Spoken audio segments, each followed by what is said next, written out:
Okay, the last lecture here, I hope, is going over a little in terms of neuroanatomy, anatomy of your body. So we have first the peripheral nervous system. When information comes into your body, the peripheral nervous system, we have the sympathetic and parasympathetic nervous system. I have the pictures there for you. The sympathetic works under the flight or fight situation. When you're really stressed out, the sympathetic is working. When you're relaxed, your GI system works better, your heartbeat is easier, and life is much simpler. So you have these in the peripheral nervous system. Then information from the peripheral nervous system goes up to your brain, and that's really what I wanted to discuss here, your central nervous system. Your brain is divided into three general areas: the hindbrain, the midbrain, and the forebrain. The hindbrain, when information comes in through your spinal cord, which is part of your central nervous system, and goes to your brain, the hindbrain basically has kind of the basic functioning parts of your brain. The cerebellum. A lot of you may have had experiences with your cerebellum earlier in your lifetime, or maybe currently, when you drink products in college that are alcohol-based. Many times we learn that if we drink alcohol, beer, and other products, we lose our balance. So the cerebellum is actually in charge of balance and motoric function. It's got more neurons than any other structure in the brain, and that's because balance and movement are very important things for us. The pons. The pons actually contains areas of arousal for your body. So when you're waking up in the morning, you'll learn a little bit later in the next lecture about the locus coeruleus, that your pons actually is in charge of waking up in the morning. The medulla, the final structure. The medulla is basically what I call the seven dwarfs area. It's basically in charge of basic breathing, throwing up, vomiting, coughing, sneezing, all those involuntary reflexes. So kind of the seven dwarfs area, if you will. Sneezy. Well, there really wasn't a coughing seven dwarf, was there? So we got the hindbrain, basic primitive functioning in the hindbrain. The midbrain. In the midbrain, we have a few structures in there as well. The midbrain contains the substantia nigra.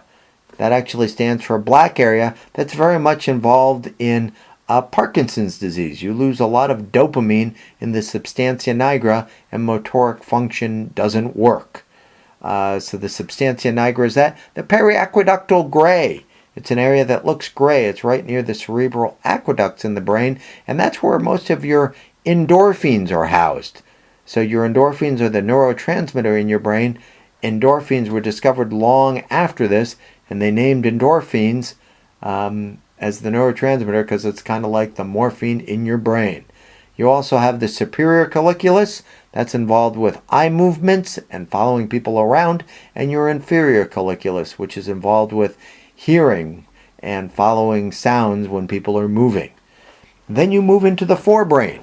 In the forebrain, and once again, this is the field of neuroanatomy. In the forebrain, we have the subcortical regions of the forebrain. The first structure I want to talk about is the thalamus. The thalamus is kind of the relay station of your brain. When you're hearing my acoustics here or looking at something, the first structure that it reaches in the brain is the thalamus. Then it'll decide to go where after that.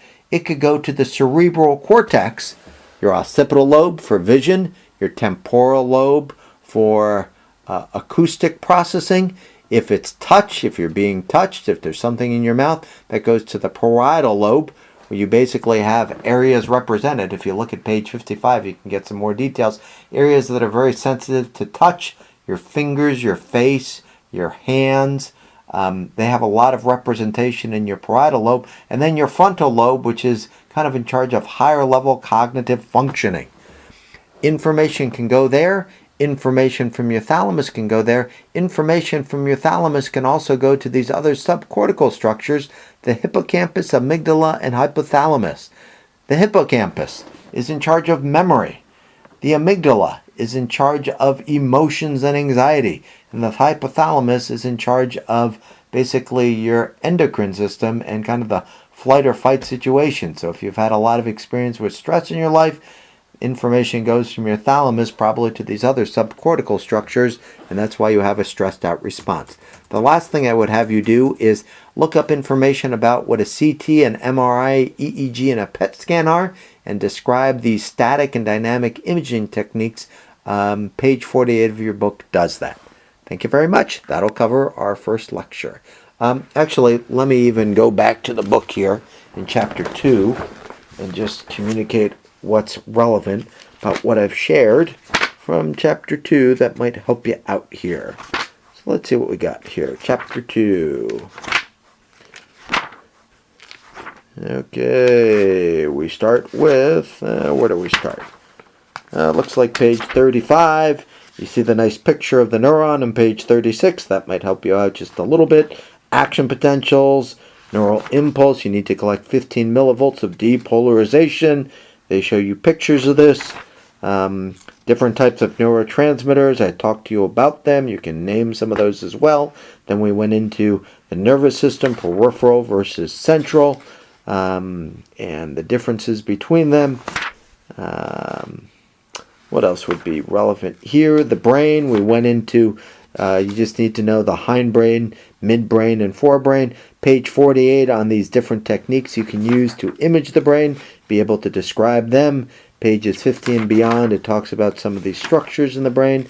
You can outline that. On page 55, it talks about these different structures for the parietal lobe and the idea of how your tongue and face and hands have a big representation there, and that really helps you perceive things well from these distinctive areas. I think that'll do it for Chapter 2 and the neuroscience lecture. Do a good job with your outline, send me drafts, and let me know how I can help. Thanks, bye-bye.